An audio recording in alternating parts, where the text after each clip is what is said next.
ही दृश्य बीड जिल्ह्यातली आहेत. सुशांत काशीद यांनी पाठवलेली आहेत. पण ही दृश्य बीड जिल्ह्यातली जरी असली तरी ड्रोनच्या साह्याने संपूर्ण महाराष्ट्रभर जरी आता शूट करायला सुरुवात केली तर हीच परिस्थिती प्रत्येक जिल्ह्यात सध्या उद्भवते आहे.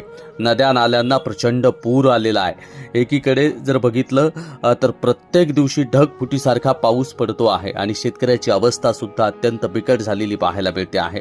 शेतीमध्ये जे हातातोंडाशी आलेलं पीक आहे ते उद्ध्वस्त झालेलं आहे. शेतकऱ्याची स्वप्न उद्ध्वस्त झालेली आहेत आणि त्यामुळेच संपूर्ण महाराष्ट्रभरातला शेतकरी एकच आवाज उठवतो आहे की आम्हाला नुकसान भरपाई देणं गरजेचं आहे.